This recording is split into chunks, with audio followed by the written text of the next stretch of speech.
Mars tombe rétrograde une fois par 2 ans, and it's the time. Du 6 décembre 2024 jusqu'au 23 février 2025, Mars en Lion va rétrograde jusque dans le signe du Cancer. Et en passant au courant de l'année, je vais vous donner des updates en story Instagram à propos de ce Mars rétrograde si jamais ça vous intéresse. Qu'est-ce que ça veut dire pour le collectif et pour nous en tant que personne?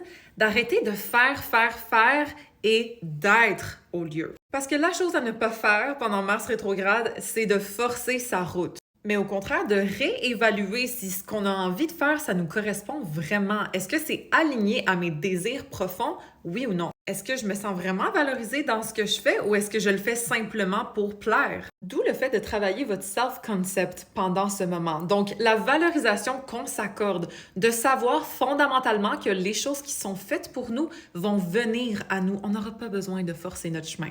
Mais c'est justement important de réévaluer ce qu'on veut attirer, quel genre de circonstances, d'opportunités, de personnes on veut attirer à nous. Et c'est pour ça qu'il faut aller gratter un peu à l'intérieur.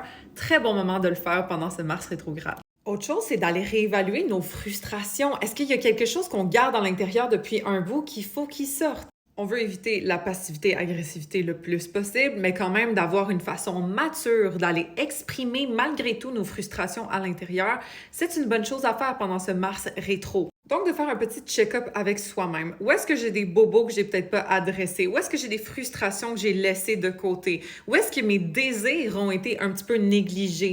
On réévalue tout ça jusqu'au 23 février pour repartir à neuf après. Faut dire que le pause Shadow Phase va se terminer seulement en mai, le 2. Et c'est alors normalement qu'on va pouvoir repartir 100% en force. Ça veut pas dire que d'ici là, le monde s'arrête, mais si on peut profiter de cette opportunité-là pour réévaluer notre prise d'action, nos motivations, nos aspirations, ben c'est l'idéal. Comme ça, on va être beaucoup plus alignés pour la suite. J'ai un épisode de podcast entier à ce sujet, l'épisode sur Mars rétrograde du podcast InTapso, disponible sur n'importe quelle plateforme de podcast. Laissez-moi savoir c'est quoi votre signe et si vous sentez le shift ou non dans les commentaires, et puis follow pour plus d'astro!